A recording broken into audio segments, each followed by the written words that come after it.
Welcome to the Backyard Blitz. It is Wednesday, August 10th. Follow me at thepeeps22 on Twitter. Make sure that you follow Andrew Daly there at Coach Daly12. We've got Drew in the house and Coach Rick with the U up behind him. Follow him at rsimmons2715. Nice new background. It is nice background. I like, so you got your little thing going on there. What? There's no loud laughing in Hawaii, only Aloha. He changed up on us. I just paid attention to that. Laughing in Hawaii, only aloha. Last week. All right. Yeah. Let's just get right. Can we start this, man? Because me and Ricky were in a heated argument. And let's just get right into it and continue what we're talking about. And we're getting off topic, and that's all right because Brandon will reel us back in when it's time to come back in. But we're talking about the better football state in high school, and we're talking about Texas versus Florida. So, Ricky, I said Texas is better high school football, and you live in Florida and coach in Florida, so I beg to differ with you. But you had a couple good points, man. Like I said, I feel like Texas has better football players. Athletes, no, and I really feel like the reason why Texas, Georgia, your Callies, is because coaches are paid a large amount of money to just oversee and run a football program. They're not held accountable to be a teacher or a PE coach or whatever the case may be on top of running a program and getting paid what we might consider peanuts versus a coach in Texas or Georgia might get paid 80 to 100 grand just to run a program. But yet Florida still has some of the top programs in the nation. And Texas and Georgia does have a lot of feeder systems as far as youth league. I don't know. I just look at systems. Feeder systems. Okay. I just look at okay, if I'm not going to coach in college and I want to coach in the mecca of high school football, where am I going to go? And it's going to be Texas because just the pageantry. Okay, the money. I mean, I'll be honest. I've looked into going to Texas and coaching. They do pay nice stipends, but nice salaries, but I'd never run into a school that's like, we're just going to come pay you to coach. Usually the coach is the athletic director down in Texas. Stadium, stuff like that. It's more research. It's more resources. Definitely it's more resources. And like you just said, a lot of those coaches in Texas, they're allowed to be ADs. Yeah. In Florida, they changed. Well, I think they may have just changed that rule back. I know, like back in the 80s, early 90s, maybe early 2000s, the high school coaches were allowed to be ADs, but then they changed the rule, and the head coaches couldn't be ADs anymore. Yeah, which changes the game as well. In New Jersey, you're not allowed to be an administrator either. Do you think there's different position groups that are better, like in Florida, compared to Texas? Because when I think Texas, I think O-line, I think running backs. When I think Florida, I think wide receivers, I think DBs, I think safeties. Like, is that accurate? I'll give you the size and the development of the O-line part. I'll give you O-line. They have bigger O-lines, and that, again, it goes back to them being able to run their program close to a D1 program versus high schools in Florida. You have the elite ones, but for the most part, everybody runs their program like a high school program because they either lack the resources or the pay for the coaches. Like, it's different. As far as the skill positions, there's no. I'd like to see like the list of like the last 10 years, the top 5 quarterbacks to come out. And Brandon, I'm sure in your downtime this week, you could probably figure this out. But the top 5 ranked quarterbacks over the last 10 years in the state of Texas out of high school, and then maybe the top 5 ranked quarterbacks in the last 10 years out of the state of Florida in high school. Oh, I'm going to Texas all day. Florida, we don't really have, for the most part, our quarterback play in general, they're normally athletes. It's not big development when it comes to that part. I give Texas quarterbacks as well. But I'll throw California in that though. California, I throw California in the quarterback conversation as well. But as far I didn't want to get too far off topic, but receivers, DBs, linebackers, D tackles, D ends. Yeah, I think I might go with Florida. We faster. Cool. Yeah. Sorry, BP. You can have your show back, man. No, that's exactly. That was a great conversation. Matter of fact, before you even said it, I'm like, we got to bring that up. Matter of fact, I think it's a great segue. So training camp's been going for about 2 weeks now, about 10, 11 days. There's been a lot of footage that's been coming out. We've been covering, divisions and all that stuff. But there's been some funny stuff, especially in the state of Texas when it comes to their good old Cowboys. And let me tell you, there's nothing more that I love than putting up some Cowboy slander. But this is their own fans that are out in training camp posting these videos. So we're going to bring up one right here. And I got to bring up the audio because right at the end, you can hear somebody in the stands who's attending training camp practice at the Cowboys facility say something to Dak about this. Check this out.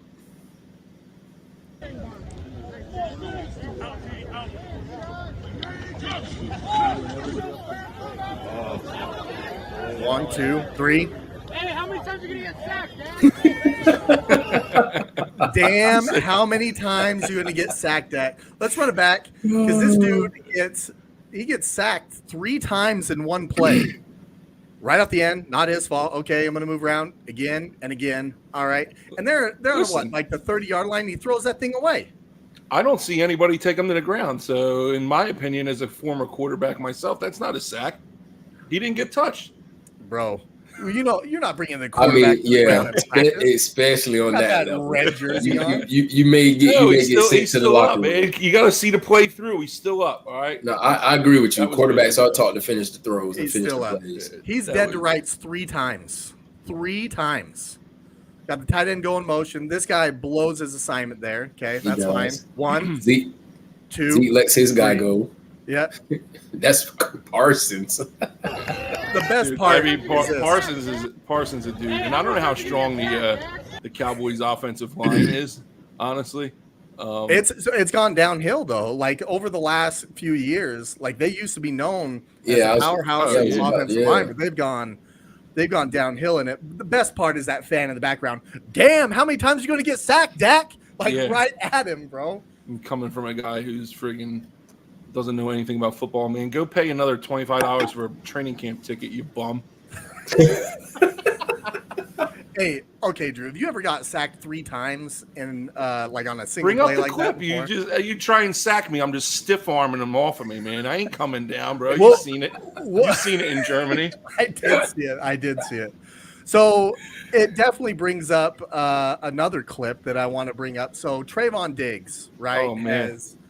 He has not been having a very good camp, let's say. He's been getting toasted over and over again. So one they showed of CeeDee Lamb, okay?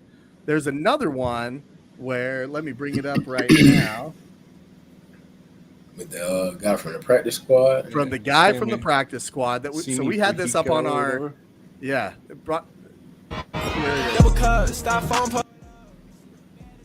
Horrible technique. Oh my God, man! Just gets toasted by a guy that is an undrafted free agent, and he's making how much money? Undrafted free agent. This guy's a Pro Bowl cornerback. He had 10 interceptions last year. 10 Watch it again. I get it's one-on-ones. Good night. But that man cannot put. Don't put him in man coverage. I mean, Rick, you're the receiver, man. What do you see? What are you seeing there? Me personally, I think he underestimated the receiver. For 2 reasons. Coming up from the practice squad, number 1, and I'm just being honest. He probably looked at him as a white receiver and probably felt like he couldn't do anything with him. Like he slept on him.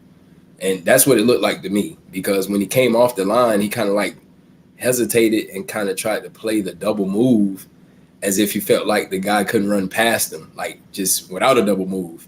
And the guy ran past him without a double move. Yeah, he didn't even check his hands. There was no handshake. He didn't do anything. That's why I really feel like he underestimated him. Now, here's my problem with this. What Anthony is saying here. This wasn't the only time. Matter of fact, if you Google Trayvon Diggs getting beat in training camp, there's like 7 videos that pop up of him getting toasted day in and day out at training camp.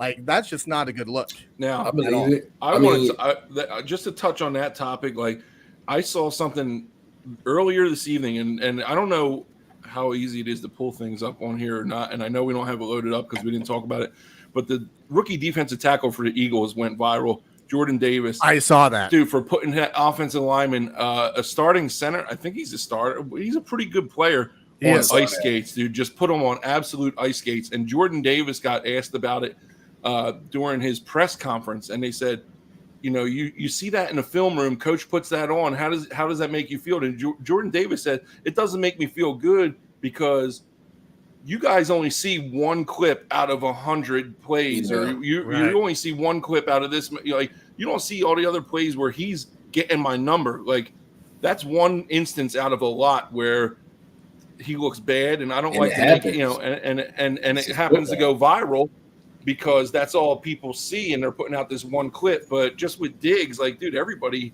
can make plays at some point, and everybody's going to miss plays at some point. So we're seeing all these clips of him getting burnt, but how many clips are we seeing of him making plays? None, because nobody really cares about that. They want something to talk about. And so I could see both sides of the argument here for sure. I see both sides of it for sure. Here's the difference though. Jordan Davis, he's a rookie coming in, highly touted rookie, but what was he drafted in the second round? I don't know. Yeah, I'm not sure. I think so. Yeah, so I mean, he comes in. Yeah, you see that viral clip go. We know that he's capable of that, and I think that's what people are looking for. Oh, we saw an instance where he did it. Trayvon Diggs is a Pro Bowl corner that's getting toasted by undrafted free agents in practice. And I know Allen Iverson, you could bring up that clip. Practice. We're talking about practice. We're talking about practice. But yes, practice. Like, you're a Pro Bowl corner. Like, do you think Dion was getting beat like that at practice? No. But it goes back to, and you guys are around my age. I feel like today's generation, not all kids, not all guys, I just feel a lot of them, they approach the game as if it's like they're obligated to play it. When in our era, when we grew up, we understood it was a privilege. Okay. I'm with you there. So it's kind of like, okay, I have this name, I have this platform, I have this status. So it's, yeah, what are they going to do? Bitch me? Like, they just paid me X, Y, and Z on top. I mean, because they talked about Diggs last year, how, yes, he had X, Y, and Z, however many picks he had, but they also talked about how many touchdowns he gave up as well. Yeah. Right. They did talk a lot about that last year. He got a lot of picks. He is not the best in man coverage, that's for sure. He's better in his own scheme, and not for nothing, man. Like, from a quarterback perspective, Rickie, I know you're a receiver, BP, you play both sides of the ball, but I would say you're primarily an offensive guy. Like, dude, one-on-ones is an offensive. It's an offensive. Oh, drill. I was gonna say, you know, that. So like, yeah, one-on-ones puts DBs on an island, man, and you're getting double, triple move. But he's a like BP said, he's a Pro Bowler. He's a quote unquote elite DB in the NFL right now. So like, I feel like one-on-ones, of course you would. I can see him getting beat by like a slot receiver, not by X or Z. I'm just curious to see how many times he lines up in press man this year, because my guess is it's not going to be often. Yeah, you mean to tell me that other teams don't hear about this stuff? You think like the Giants or the Eagles, A.J. Brown lines up against him, and then all of a sudden Trayvon Diggs shows up? Yeah, he doesn't stand a chance against A.J. Brown. It's too small. Sit in the cover 3, come up and make a tackle, or jump a slant or something like that. But that's the thing. In the NFL, you have to be able to play man. You have to. You have to. So here's my thing, though, because this is who he's going to see. This guy right here, A.J. Brown, on a go route, in the red zone, right there. This had Eagles fans going crazy. Drew, you bring up he's probably down at the 1, but like the whole issue on this is, can Jalen throw? Jalen can throw. Look at that. Yes, he hasn't had a number 1 receiver since he's been there. He had a bunch of slot guys, and they just improvised and moved them outside and moving them around. Trayvon Diggs, look at this right here. This is going to happen to you. I got a personal vendetta with Jalen Hurts. All right. So we got. I can go in on this. Like, listen. All right. Good ball out of you. One of however many you want to throw, but I live in a Philadelphia suburb. Jalen lives close by. Last year we do a little photo shoot for Oakley at an undisclosed location. I guess my beef is more with Oakley than it is with Jalen.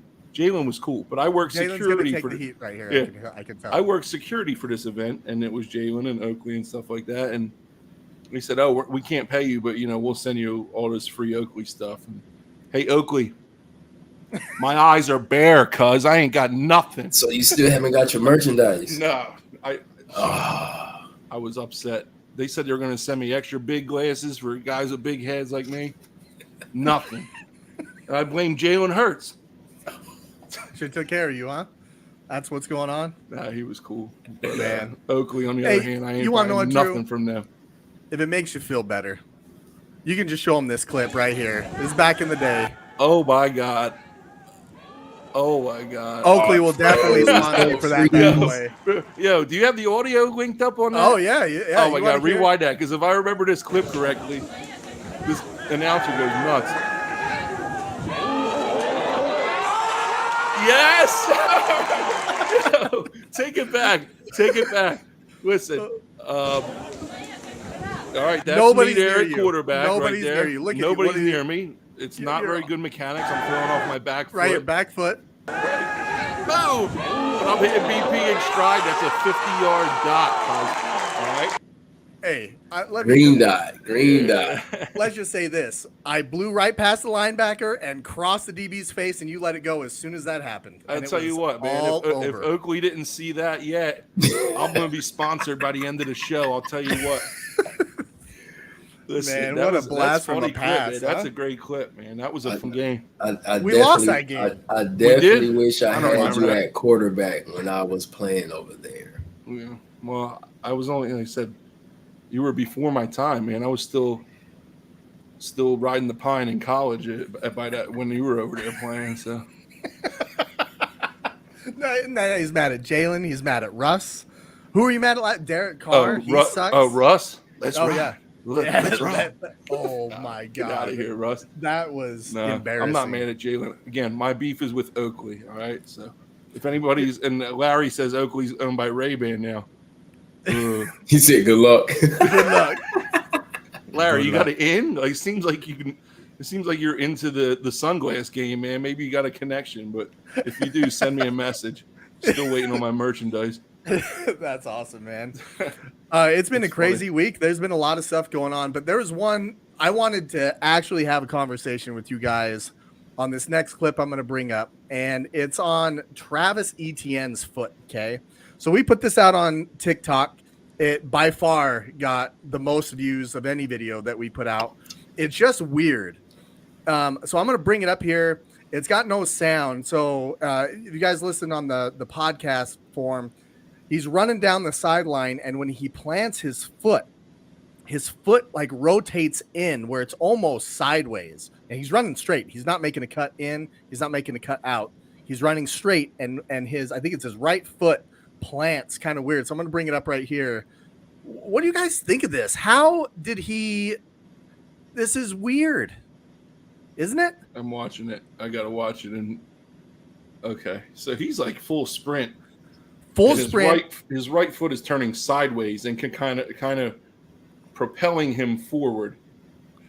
But that rotation on the knee, so he missed all of last year with the foot injury, albeit you brought it to my attention, Drew, that it was the other foot, which is surprising because this thing is freaky. Look at that thing, how it's planted. He's not running in. He's going to run down the sideline. And look at his knee, how it's twisted. Man. I mean, it's nothing new. That's what I'm saying. His feet has always been, and I mean, at this point, he made it to the NFL. I mean, you can't correct it at this point. I think it's a little bit unnatural, but it goes for anything that anybody does in the NFL that's a little bit unnatural. So you think of maybe your and I reference quarterbacks a lot, but think of your sidearm quarterbacks, maybe your David Carr. Remember David Carr? He didn't do so hot in the NFL, but he did his thing in college, and he was a sidearm slinger, man. And even when I'm coaching kids at that point, something got you there to that point. And I'm not going to try and change your mechanics now. Yeah. Now, whether his running motion is a detriment to his health, I don't know, but I'm sure that, like I said, this guy's been doing it since he's been in grade school, running this way. I don't know, but it doesn't look healthy. That's for sure. It doesn't look healthy, and I get that. Like, hey, I'm a running back. I'm sure that I don't run exactly how you're supposed to, but my foot doesn't rotate like that either. What's the shelf life of running back in the NFL? It's low, right? 4 years, maybe. I mean, maybe 3 to 5, I think. 3 to 5, right? And so this guy gets drafted that way because now they a lot of people run 2-back systems.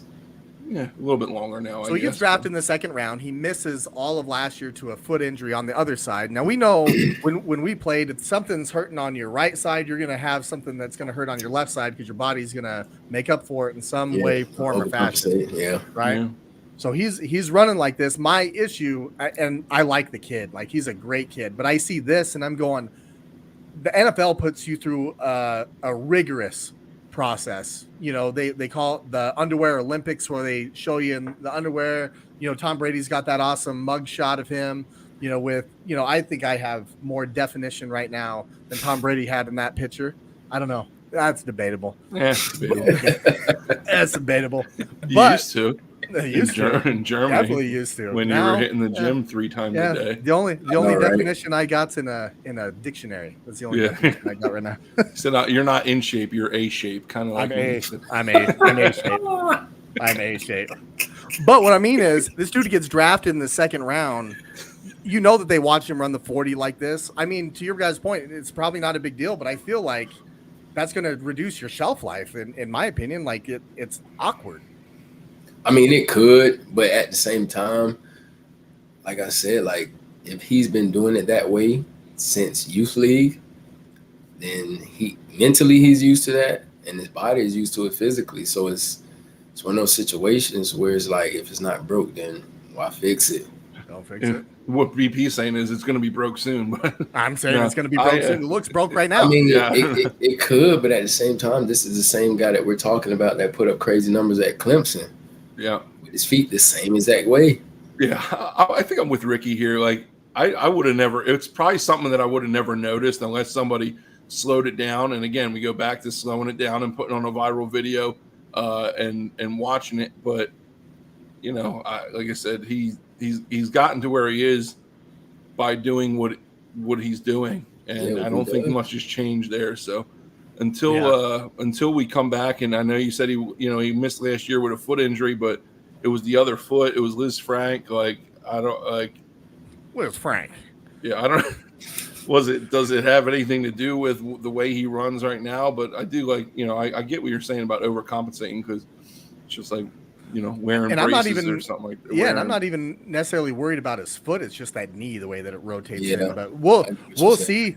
Like, I want to see him do well, and obviously they have a new era there, with not Urban Meyer, with Doug Peterson. What an epic fail that was, huh? Oh my God! I guess they thought things were going to be a lot different down there when they hired Urban Meyer, and they thought that they were, the hot stuff, and they got the hot new head coach, and apparently he was getting lap dances. Yeah, well, other people thought he was pretty hot too at the bar, but same thing happened with Steve Spurrier, Saban.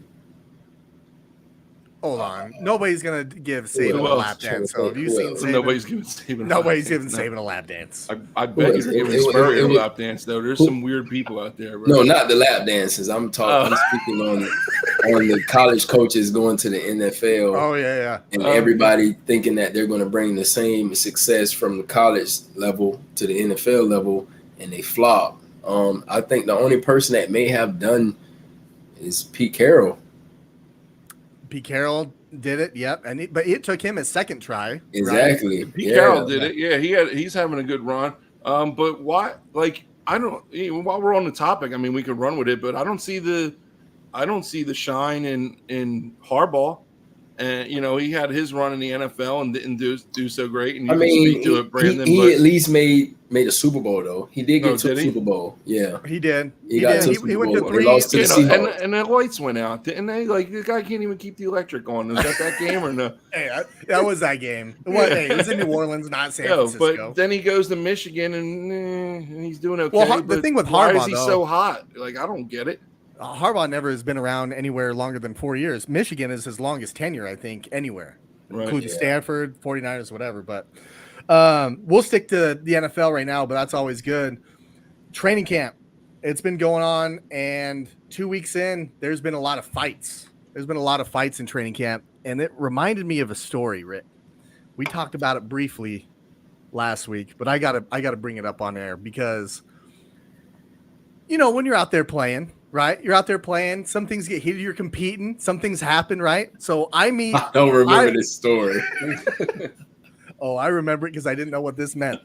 So it's dark.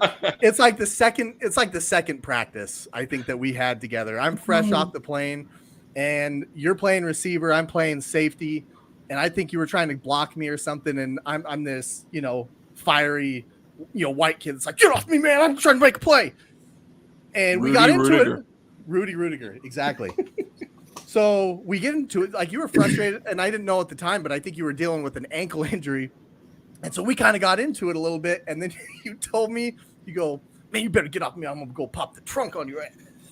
And I stopped immediately. I do not remember that. Like, I stopped immediately. I just don't see myself saying that, especially with the fact that I was in Germany. I don't own a car. He didn't even have a trunk, bro. Exactly. That's why I don't remember that. It took me so off guard because I had never heard. I'm from Idaho. I don't know if you looked around, but there's a lot of folks that look just like me. So I've never heard that before. So I'm like, okay. So we wait till we get to the flat, right? And we go back. I think we're like, I was married to down a doner kebab. And I said, hey, Slick. We may all have been. I think we all were. I said, hey, Slick, when you told me that you were going to pop the trunk on me, what does that mean? And you go, oh, it means I'm going to go grab something out of my trunk, whoop you with it. And I was like, I have never heard about that before in my life. In my life, I never heard this. Now, as far as me saying something to you, yes, you said it when you turned away, and especially if I hurt my ankle. And I do remember hurting my ankle when I first got there because they had us practicing as soon as I got off the plane. So jet lag, everything kicked in. But I don't remember telling you that I would go pop the trunk. I probably did say something to you, though. I know how my attitude is. You said something. And the reason I remember it is because I had never heard it before. Ever heard it. But, you know, John's talking here, and this is kind of where I'm going with this. Do you guys have any, you know, stories at camp or whatever where I know, Slick, that's our story, and I know I have a few as well, but you guys have a story where there's just something that happened in training camp where one of your teammates just pissed you off and you got into it. Drew, I'm sure that you do. You've been fiery at everybody. But show us what you got. Well, you know, if we're talking in Germany, I never had a problem with, you know, fighting my teammates in camp, but I might have fought my coach one time, but not anyway. Coach Chris. Not Coach Chris. He was the man. No, this goes back to my freshman. I'm going to try to keep this anonymous. This goes back to a year in college when I was quite young, and I was working with, you know, it's summer camp, and I was working with some of the older guys, and I was a quarterback, obviously, and you know, we're running team offense, and the center, who's an older guy, and it's hot, bro. It's hot. It's, you know, we're in full pads, we're sweating. Center turns around and says, "Hey, Daly, I just pissed my pants." I said, "What are you talking about, dude?" He says, "No, I'm literally pissing myself right now." I said, "No, you're not, dude. I swear to God, I got under center to take a snap, and this dude pissed his pants, man.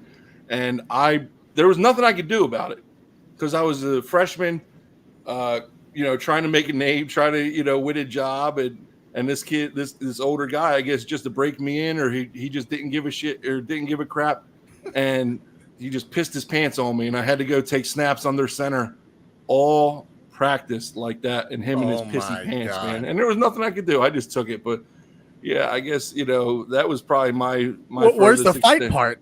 There's no fight. You didn't get into it? In my mind, I fight him every day, but that was still that was the extent of my anger. I just thought that was a pretty mean story, so I wanted to share that with you guys. Bro, that's ruthless, man. I've heard of the sweat, right, guys? Like the extra towels because they sweat a lot or whatever. And I've heard of linemen that will do that in games because it's just nasty for the other team. And which that's fine. But practice? Practice to your own teammate. He's pissing his pants. Practice to your own teammate. Take the snap, freshman. Yep, exactly. What do you guys think? Thank you, sir. Haven't forgot.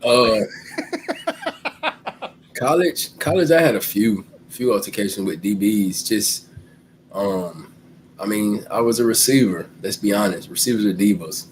So it might have been like on one of those Thursday practices where it's more like not walk through, but it's helmet, shoulder pads, keep everybody up. The DBs, they're extra aggressive, want to be practice heroes. A couple of times where I might have caught a pass, got me up. Okay, I'm done with the play, but now they want to slam me to the ground.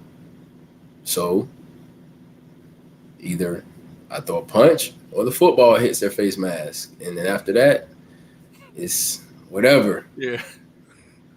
There was one time I knew it, where it was in high school, but like, dude, you have like staged fights to try and get the guys going. And I said to one of the I was like a senior, and I said to one of the other seniors, I said, dude, like, let's just go the next play or something like that. And we got into it and started grabbing face masks and just kind of lighting the guys up. And I think that's a lot of the inner squad fights during training camp, except the ones that get like out of hand. I think a lot of the inner squad stuff is probably more to kind of light a fire under the team, maybe if you're having a dull practice or whatever. But I agree. When you're going against another team or whatever, that's why these joint practices are so tough. And you hear a lot of coaches that say they don't necessarily care for them because you're not getting the best work because it's so. Every other play there's some kind of edgy, real chippy, right? Well, and that's where I was going with this. I know that we all have had our instances where we just get pissed off, kind of maybe at our own team or whatever. But that's really just coming from a place of I'm tired of messing with you every day. I'm ready to hit somebody else. Yeah. And about this time, you've been at training camp, the NFL right now, 10, 11 days. There's going to be some joint practices that happen, which are great because I think, I'm hitting somebody else, but day 2. It's starting to get chippy because somebody did some stuff the day before that you didn't like. You got to go prove it, or they got the best of you, or whatever it is. I mean, you got guys out there fighting for roster spots. So let me ask you guys this, and I'll give you my opinion afterwards. Do you guys think that a good fight in training camp is a healthy thing to have? And Drew, you were a head coach, and I know it's a high school level, but do you think that's something that you kind of look for as a coach and go, all right, like, I think that we're mentally at a place we're ready to go play somebody, or do you think about it differently? No, I think about it differently. And, I guess a lot of people might disagree with my mindset, but I don't think that fights within the team have a place. If I was lucky enough during my time as a head coach that we probably only had like one real incident where guys were actually swinging on somebody.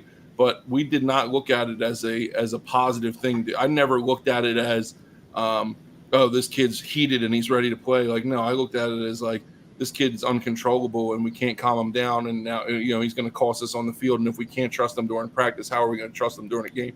It's a different level, obviously, at the high school level. But I never wanted to go see somebody get in, dude. Aggressiveness and physicality is one thing, but fighting your teammate, man, right. I was never something I was looking for. Maybe a skirmish, like a skirmish, not throwing fists, dude. And we've had them too. You're doing one-on-ones with the O-line, D-line, or whatever, and it's getting hot and sweaty for those guys, dude, and they start shoving each other back and forth, and that's different. But to the point where things actually got physical, to the point where somebody had to step in. I never wanted to see it, and I was lucky that we didn't really have to deal with it too much. What about you, Slick? What are your thoughts on it? For me, especially on the high school level, I feel like it depends on your team. If you have a team that is already established as a physical team, then I agree with Drew. If you have a team where you have talent, you have athletes, but you have a bunch of young guys, such as the team that we have at Sarasota High right now, I feel like when you have an offensive or a defensive scuffle, for me, as from a coaching standpoint, it gives me the mindset that, okay, we do have some guys who do have some dog in them. Like they're willing to fight for each other. They're willing to fight against the opposite opponent. Prime example, we went to a 3-day contact camp in Lake Wales. We played against Tampa Jet. Well, was it Tampa? No, we were going against school called Naples Gulf Coast, which we played against last year. They had a bunch of guys on their team, chippy, edgy. After the whistle's being blown, they're doing like extra stuff, and our team got into like a brawl. I mean, it wasn't like a major brawl, but it was a brawl. They stopped it like between our coaching staff, their coaching staff, and the other coaches because it was at a college. They stopped. They got in between, but for me, it isn't a good look, but at the same time, when it happened, the fact that everyone from the sideline came and jumped in like that as a coach, because I understand the type of team we have, I was more along the lines of, okay, yes, that is a bad look, but at least now I know we have guys within this program who are willing to fight for each other. Yeah, I got your versus, back. Versus just sitting back and, oh, well, that's between him and him. Like, I have nothing to do with that. Now you have issues when it comes to football games. Yeah. What I think about it, Drew, I'm right with you when it comes to high school, and Slick, I think that situation was a prime example of something that probably needed to happen. Like, it was going to happen. You got to fight back. You can't get pushed around. But I get it's not a bad look, or it's not a good look, right? I get at the high school level. And mine is coming from a very specific moment in my career in 2012. And you guys both know this. Slick, my first year with the Griffins, your first year, we were a bad football team. I think we won 3-4 games. There was a team that just didn't know how to win. They didn't know how to be physical. They would get pushed over at times. And Drew, in 2011, it was supposed to be how we kind of turned the corner up on that a little bit. We still weren't that good, but we could see it turn the corner. But we still had a coach that had the mentality of, well, if we're down by 10 with 8 minutes left, let's just try to just finish it up and try not to make it too bad, which is not our mentality at all, which that is something that we kind of instill on. Coach, for real, Drew wanted to fight the coach one day. Like, was bad, wanted bro. To. He wanted and to. If it wasn't for Kufelt. I don't know if Chris listens to this or watches this, but I know he remembers this. Yeah, if it wasn't for Kufelt, man, we would have had problems because go ahead. Sorry. Yeah. So in 2012, we were a team that we felt like that we had a good team. And we had a team that had been around a while. It was my third year there. We brought in some guys, and it just felt like it was different. And you guys remember those Black Friday practices? Like there were a game, like there was a simulated game. We called it Black Friday, and we had a full-on scrimmage.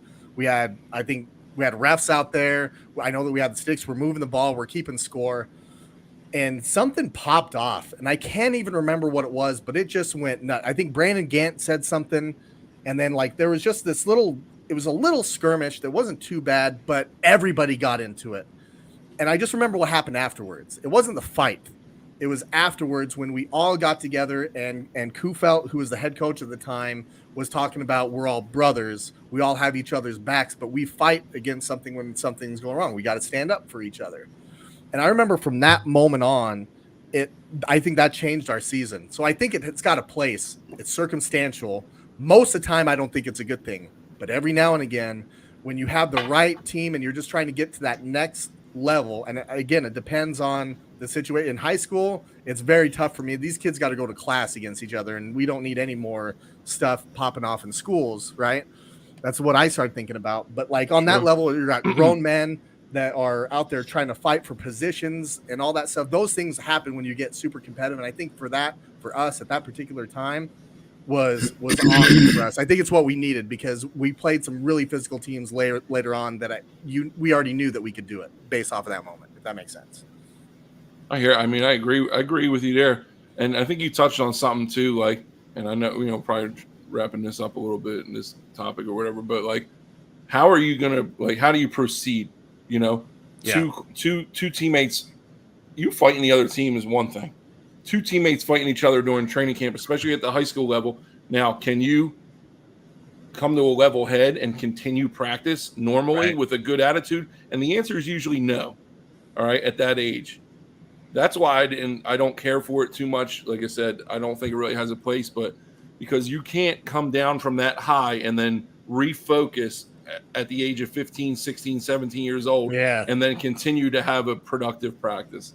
Your day is shot, and I got nothing for you for the rest of the day because I can't use you because you can't, like you said, you're not at the mentality or maturity level to, okay, that happened. I'm going to turn the page. Now we're just going to go back to work. And I don't have a vendetta against him. We just had a little, disagreement, Yeah, I think the level of maturity is huge. All right, we'll move on to the next topic. Before we do, I want to get into some news that kind of happened. And, that's right.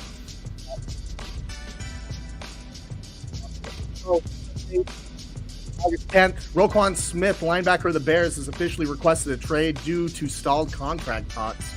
We'll see what's going on there. Obviously, he's an integral part of their team. Center for the Tampa Bay Buccaneers, Jeff Hainsey, was carted off the field today. Hainsey is currently replacing center Ryan Jensen, who went down with a season-ending injury last week. Good news, however, it appears just to be a case of the cramps, but the Tampa Bay Buccaneers are consistently being hit with the injury bug early on in camp. Cleveland wide receiver Jakeem Grant suffered a serious Achilles injury today. Jakeem was reportedly having a great camp and was slated to be the kick and punt returner for the upcoming season. Head coach of the New York Jets, Robert Saleh, reported that tackle Mekhi Becton's season is most likely over as he suffered a knee injury yesterday in practice. Becton, who also missed every game but one due to a knee injury last year, and he was drafted 11th overall in 2020. So tough break there for the New York Jets. Oh, darn it. They're going to go from 4 wins to 3. Nice. Sorry. Insensitive, bro. It's the Jets. What was that? I just felt like I was listening to a sports radio little flyby, right? Little flyby. That's what I was going for, Fill in right. Some stuff is good. All right. Got to fade that music a little bit better, but hey. Cold is thumbs nice. up. Thumbs up. Sorry, Woodrow. Nice. That was cold, man. All right, boys. Before we get into the AFC North, I got to know, quick 3-minute. What's your favorite football movie? Rickie, go first. The Program. Woo! Alvin Mack, bro, that was my dog back in the day when I was watching film. Eagle zip a hero, lets the setback shifts into the eye. Hit the tight end so hard. The Program. Girlfriend dies. What? The Program. The Program. That was, bro. Dude. They don't make movies like that anymore. They don't. I don't think they're allowed to. Some of the stuff you go back and watch from the early '90s or when we were growing up, like you're like, all right, I love The Program. Don't get me wrong, but some of that stuff probably wouldn't fly, honestly.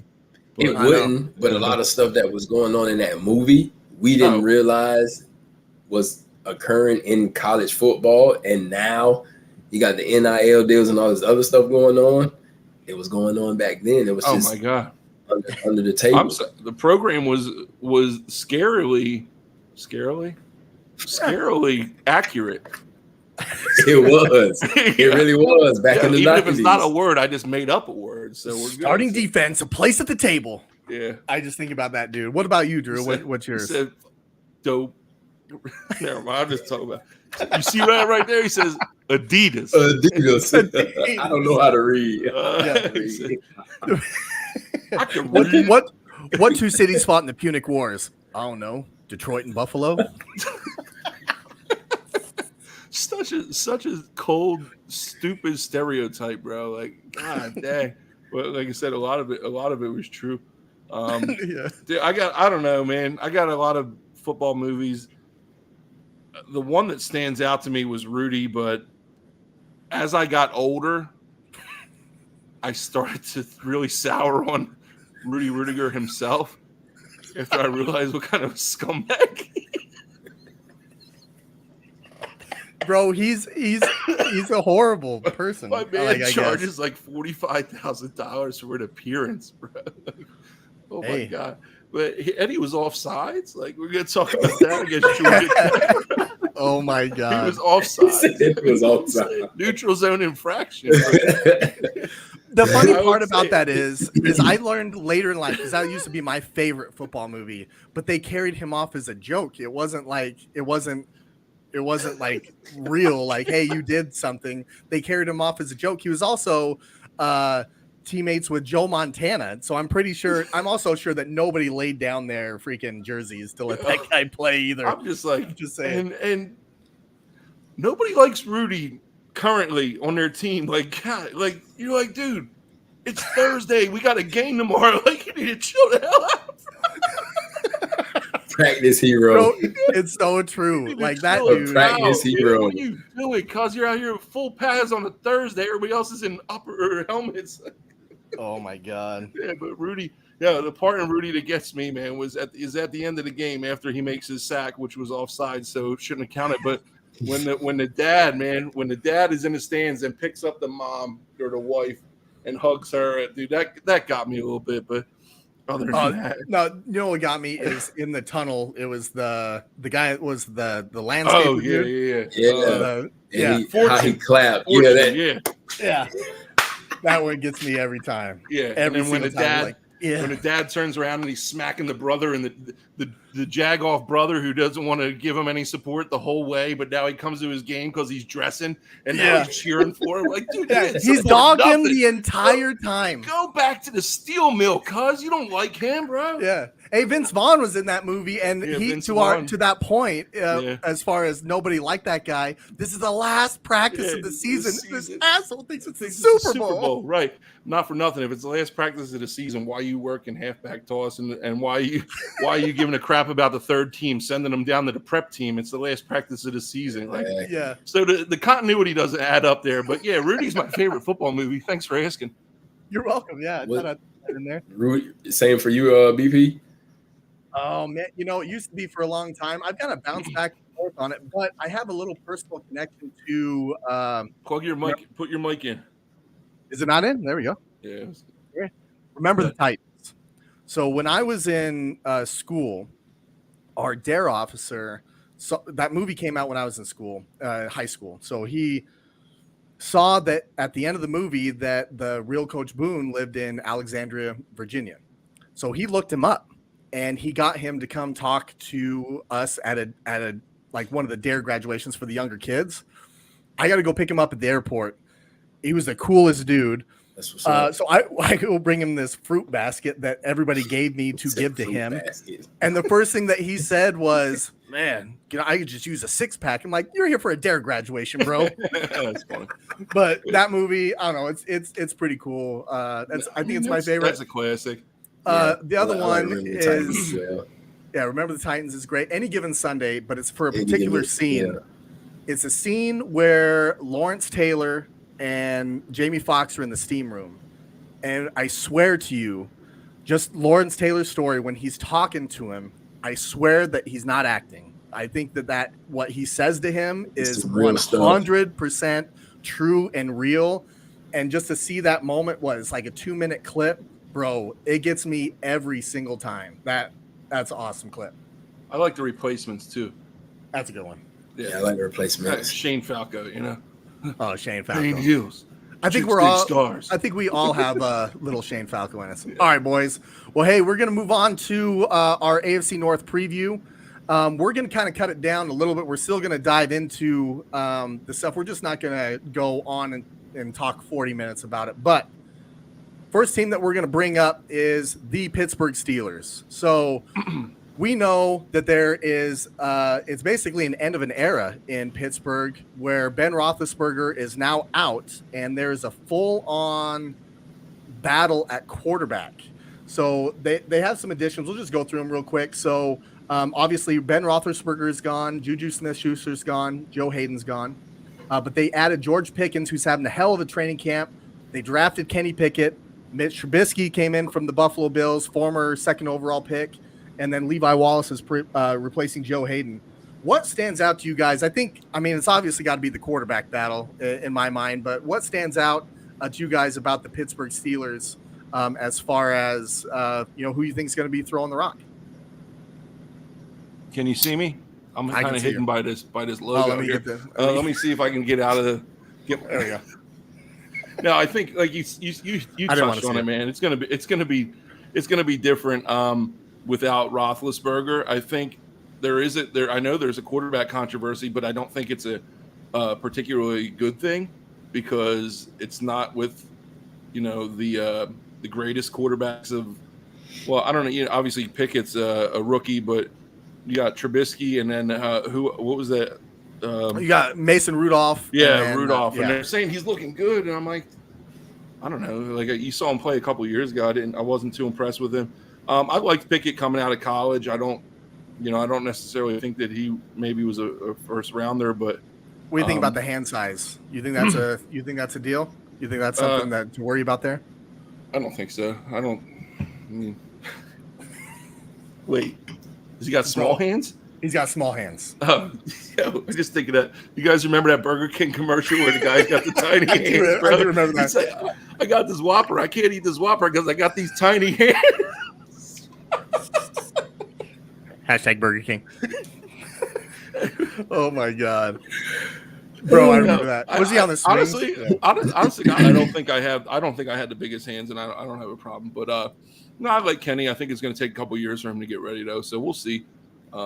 They're always tough, man. What do you think going into this year? What do you think it looks like for them? Rick? What do you think? Let's just follow your beer there, Drew. Like you said, it kind of depends on the quarterback situation. I feel like Najee Harris is going to do what he does out in the backfield. Pickens definitely has had a good camp. I like Pickens when he was at Georgia. Matter of fact, I like Pickens when he was at Hoover. He's a guy. Yeah, he's a guy. He can definitely go. But I feel like their offense, I mean, they're always going to have a sound defense. I feel like their offense really depends on who's at quarterback and the type of system they run to fit that quarterback. So I mean, it's gonna be run heavy, I think, right? Yeah, I think so too. Especially early. I think it'll be run heavy early, and I feel like it'll gradually get to where it needs to be as far as the pass game goes, depending on the confidence of whoever ends up starting. Yeah, and I think that's one thing they have going for them is a good coaching staff. Like Tom will put him in a. He's never had a losing season. He's never had a losing season. As far as they'll figure it out. What do you got, BB? I think so. Brian Billick said a thing way back. It just always stuck with me. This is back when he was coaching the 2000 Ravens. And he said, if you have two quarterbacks, you have none. So my thought is, what is it going to look like? If you have three guys essentially competing for this spot, who's going to win? And if they do win, do they keep that all the way through? If he struggles, do you bring in another guy? What is that continuity going to look like at that position? The other thing is the defense. That defense is crazy. You got TJ Watt, the defensive MVP, should have broke the sack record last year. Defense is still badass. That is absolutely correct. So I think as long as the quarterback doesn't make mistakes to lose them ball games, I think they have a good enough team around them to be able to go. Do I think that they're going to do damage in the playoffs? I don't know. I think if they got to a wild card, they would be slightly overachieving, in my opinion. I think 500 or more would be, hey, that's where we're at. If we get to the playoffs, great. We'll see what happens. But, we'll see what happens. I have Mitch Trubisky winning that job. And I was going to touch on that too, Brandon. Like, if you're talking about managing a game and not losing your game, go with the guy with the most experience, man, because I don't know. You don't have anybody on that roster right now at quarterback that's going to win you many games. Go out and take the game by the horns and drive downfield and win it. So in that regard, man, go with Trubisky, and he's done it the most. And trust him to like I said, you got Najee, and he's a really good run game. So Yeah, I think they know what Mason can do. I think Pickett, I don't think they want to throw him out there, quite frankly. No. I think they want to develop him. So put Trubisky out there, see what he can do, ride with him for the season. The important thing is the continuity. If Mitch struggles and you pull him, that's going to cause problems. So I wouldn't like to see that. But I don't see them as a playoff team. I would like to see them right around 500. But I think that's going to be pushing it because I know that they're in a really tough division. Speaking of, the Cleveland Browns, the dog pound. So obviously they brought in Deshaun Watson. My dogs are barking. They brought in Deshaun Watson. They also brought in Amari Cooper, Jacoby Brissett. One of those two quarterbacks is going to play a lot of football this year. They did lose Austin Hooper. They lost Jarvis Landry. J.C. Treader retired. Well, he didn't retire, but they waived him. He might retire. And then Rashad Higgins. They were third in the division last year, 8-9. Obviously, there's a lot of questions going on at this quarterback position for a number of different reasons. Drew, what do you like about these Browns that's caught your eye so far? Not much, Brandon.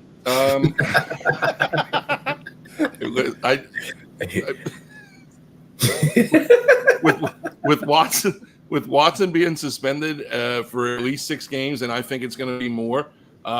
Dude, I don't see these Browns doing much.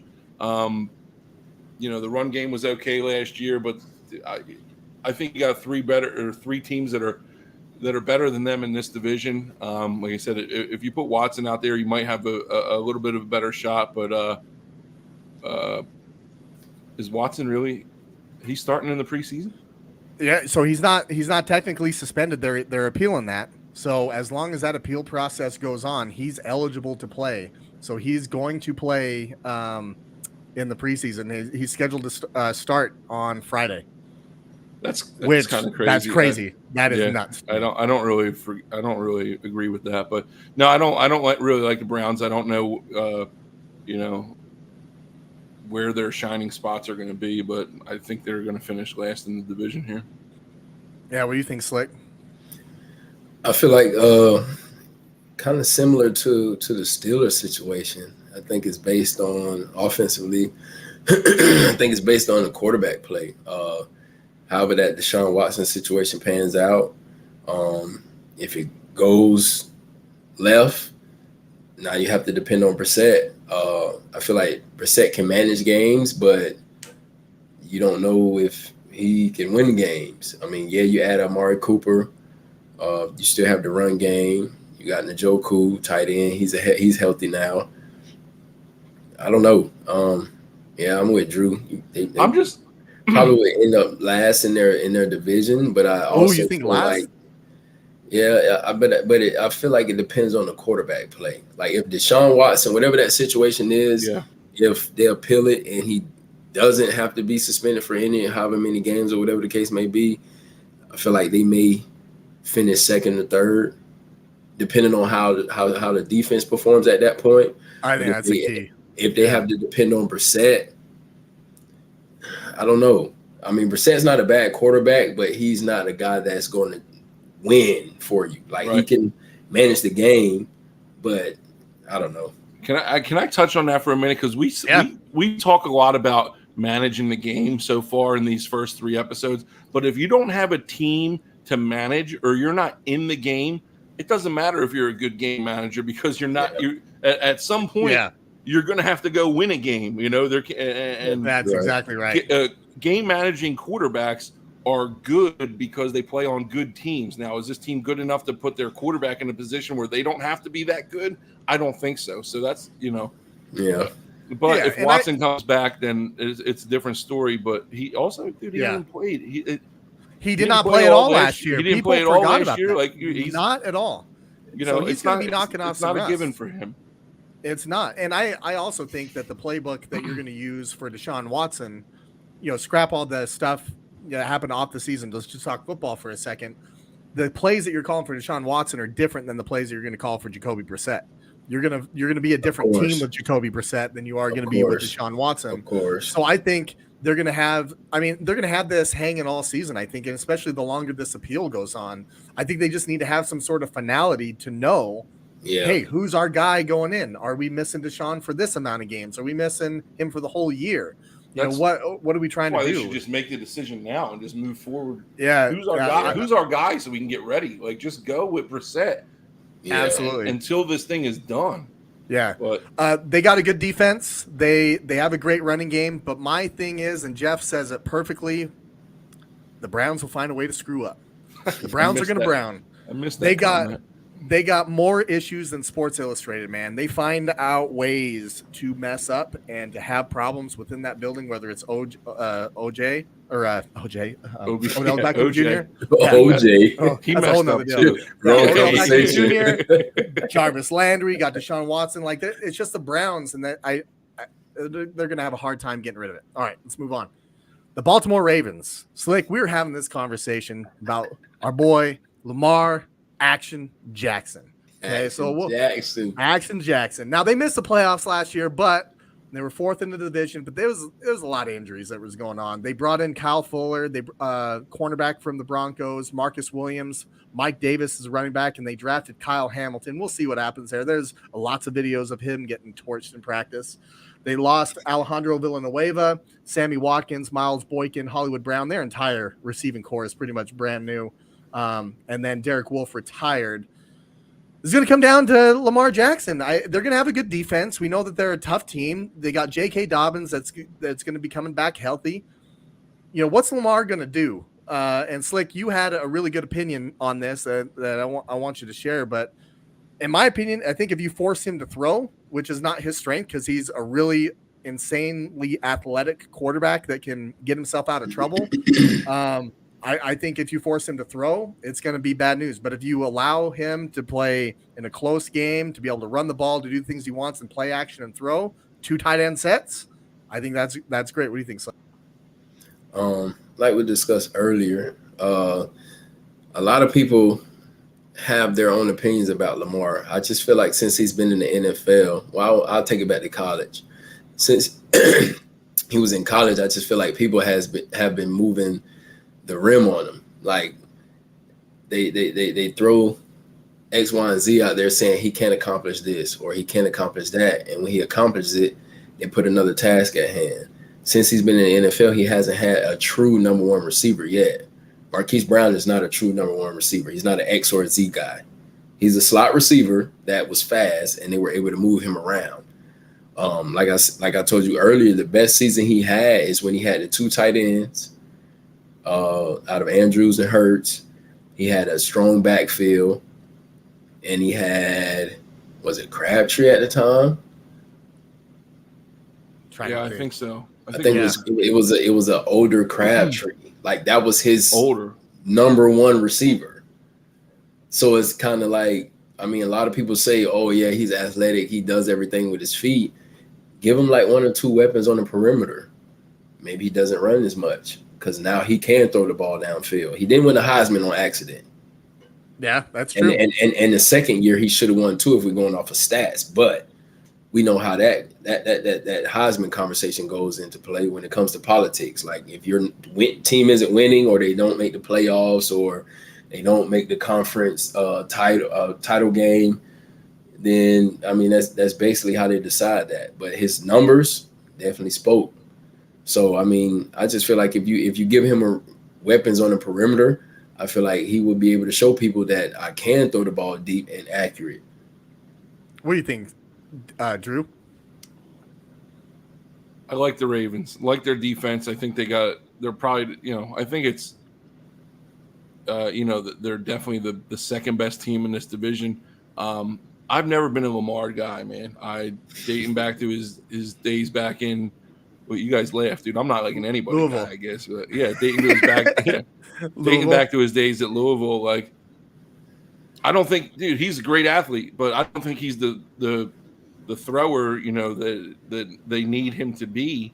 And getting rid of your entire receiving core is going to be detrimental as can be to somebody who needs it. It definitely would hurt him. Now, he led the team in rushing last year, which he's great with that. But in the NFL, when do you want your quarterback to be the leading rusher on your team, man? So he comes in with like over 600 yards rushing, and the starting running back comes in with over 500 yards rushing. Like, that's not going to get it done. You're putting too much on his back, I think, and I don't think that he has the ability with his arm to handle that, personally speaking. Like I said. So when you say his arm, are you speaking of the arm strength or his accuracy? No, his accuracy. I just don't think that he can. I don't think that he's good enough to, take over a game by standing in the pocket and making the throws. That's my thing. So it's like, just real quick, because I know that I'm gonna piggyback off of Drew's real quick, and I want to see what you think about this. My thing is, we talked about this earlier. You'll find something about every quarterback. It doesn't matter if it was Favre. It doesn't matter if it's Aaron Rodgers. Like, you're gonna find even Brady. Oh, well, Brady's not mobile. Well, it's a good thing he's got those Super Bowl rings. The thing about athletic quarterbacks is that they've all, especially Lamar, because he is Michael Vick-like. Like, he's the only other person that ever has been able to do the things that he can. He can get himself out of trouble if he misses his third read because he's athletic. My thing is, because of that, I think it makes it tougher on him to play the quarterback position in the pocket when he's forced to, because his first instinct is, I want to try to get out of here. I want to try to go make a play with my feet. And when your lower body's off and then all of a sudden you try to, okay, I'm not going to run, I'm going to throw, I think that's where the accuracy comes in, where his feet aren't set. He's not having a good base, and he's kind of almost throwing like right before he decides to take off and run when he's under pressure or he can't get away from somebody. I just think it's a detriment to him. His strength is obviously running. He has a strong enough arm, and when he gets things schemed up for him and hits guys open, he can be deadly. But I think when you force him in the pocket and say, hey, you got to beat us. We're not going to let you get outside that pocket and beat us. We're not going to let you run the ball. Beat us in 7-on-7, basically. I think that's where it's tough. But what do you think about that? It's like, I feel like quarterbacks like a Michael Vick or Lamar Jackson or Randall Cunningham, any type of mobile quarterback, I feel you kind of disservice him when you force him or try to make him stay in the pocket, because that's not what got him to the NFL. Let him be him.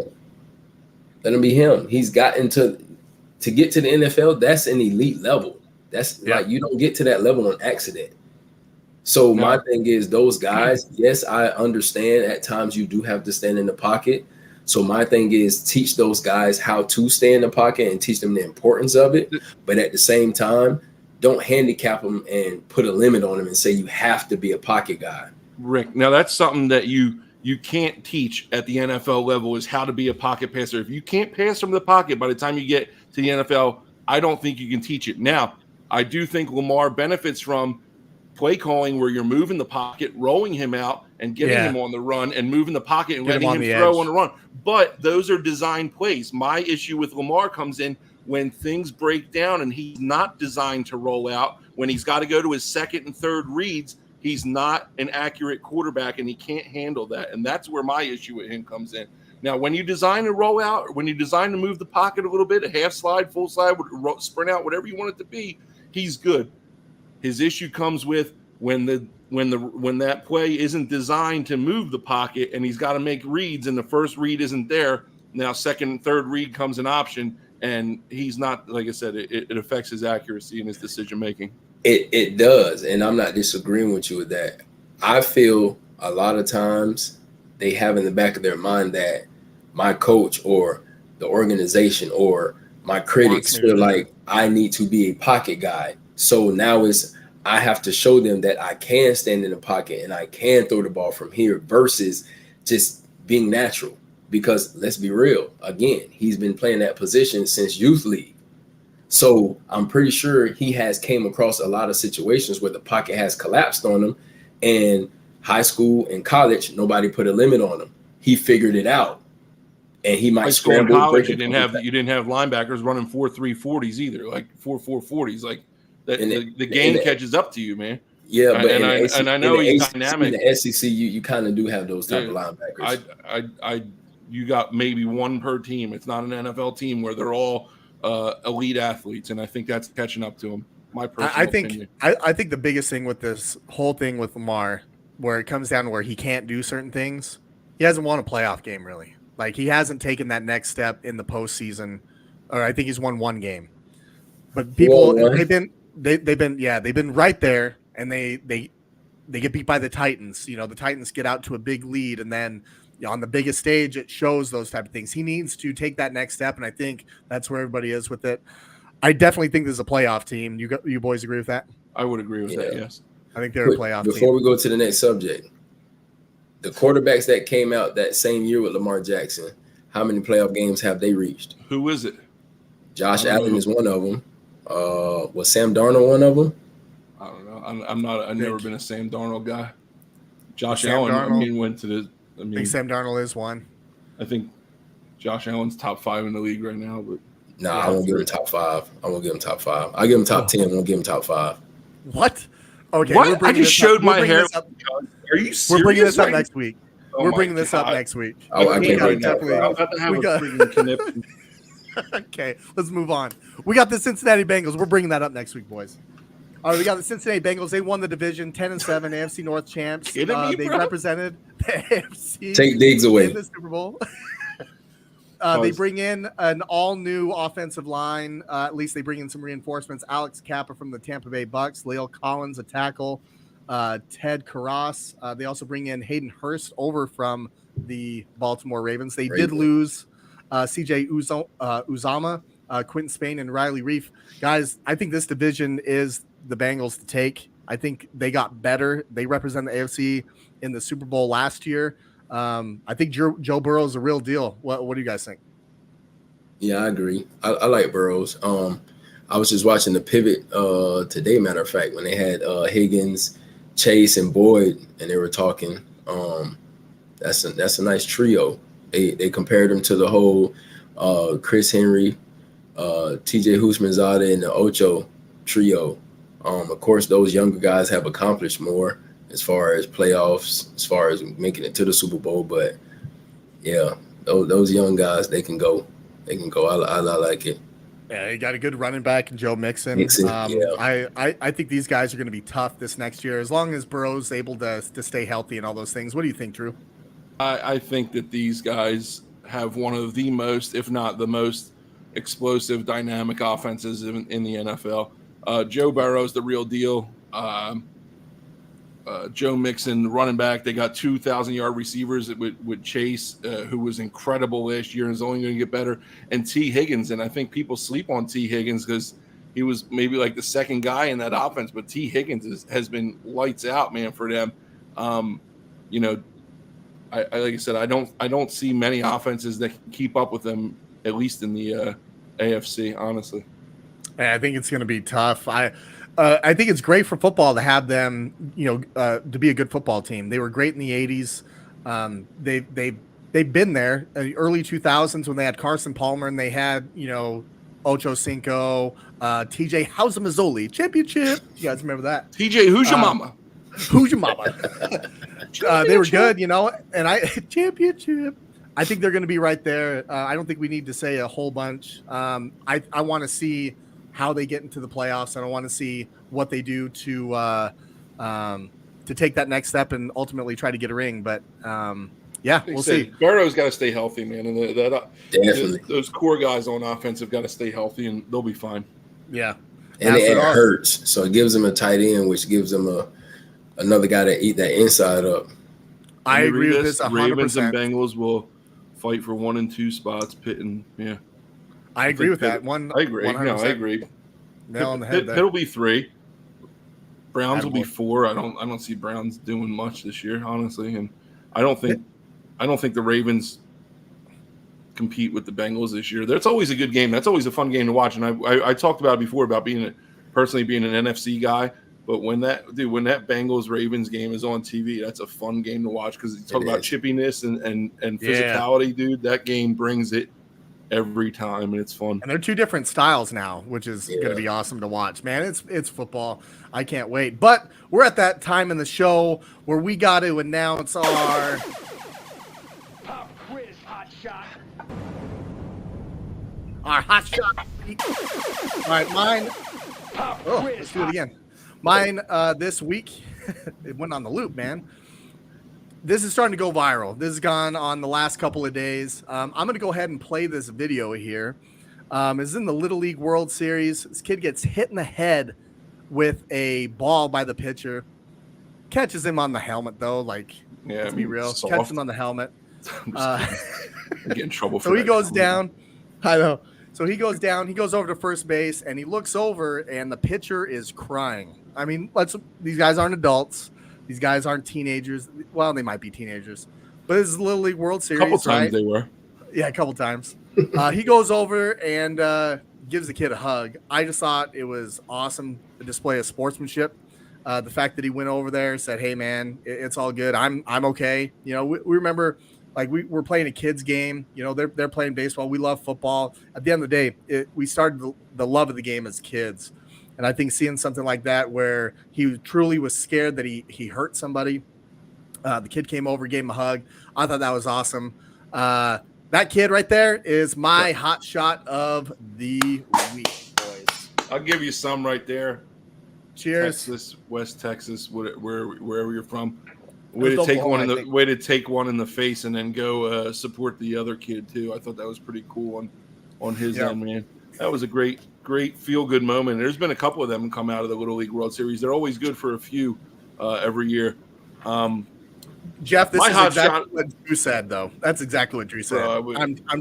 Ricky said this. That's what I said. Jeff, I'm being PC right now. All right. That's what I said. I'm trying to be PC. We're keeping this a family show and promoting good politically correct thing. Yeah. Me personally, me, I'm charging him out. I'm saying, why are you crying? No, I'm just kidding. Dude, my hot shot of the week, I'm going with Terramana again. That's the tequila, not the hot shot. Terramana. My hot shot of the week goes to all the high school programs, high school football programs in New Jersey who started their football camps today. Here's to a happy, safe, healthy season. All right, embrace the grind, respect the game. These memories will last you a lifetime, boys. Cheers. And once they're over, they're over. Unless you start a podcast. Then they're never over. They're never over, Drew. Yes, sir. One more time. I'm going to share that on my Facebook tonight. That's a dime. Listen, if anybody needs a camp arm, I know these quarterbacks are getting tired. I'm still 300 pounds of friggin' rocket slinging arm here. Oh, hell yeah. What you got, Slick? My shot goes to Tyler Van Dyke and the whole staff and organization of the University of Miami. I've been paying attention to our off-season workouts and our camp so far. And I'm not saying that we're national title. I'm not saying that we're back. But it feels good to see the positive. You're seeing a lot of alumni coming back around. Got a complete coaching staff. We're spending money on locker rooms and other stuff that people said we didn't have money to do a few years prior. So just to see us taking that step and getting to that level back to where we were once, I'm gonna take a shot to that. That's a good one, Rick. Hey, I like it. Real quick, Ricky. Manny Diaz, that was his name, man. Like this guy's changing the program after him. Cristobal? Diaz. He was the coach before, right? Yeah, Diaz was the coach before. Yeah. So it's good to see you getting back to where they should be. Yeah. Like I said, I'm still. We have a coaching staff, but I still want to see them put the pieces that we have into play to where it actually shows out on the field. Because we never lack talent. It's just been getting the right coaches in place to put the pieces together. Yeah. Absolutely. All right, you guys obviously see that we're bringing up clips. We're trying to have some fun with this, keep you guys entertained, get our reaction. This was an awesome show. If you see a clip this week, if you're out there listening, you see a clip this week that you like, that you think would be awesome for us to chat about, send it our way. We'd love to bring it up on the show, bring it up and chat about it. So definitely do that. Boys, I look forward to Wednesday nights, man. This has been a blast. This was a phenomenal show. Toast out to you guys. But right now, I think Rudy. Highlight. Yeah. October. Get you boys next week. Get you out. Yes, sir.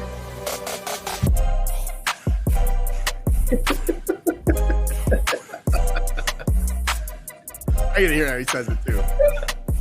No loud laughing.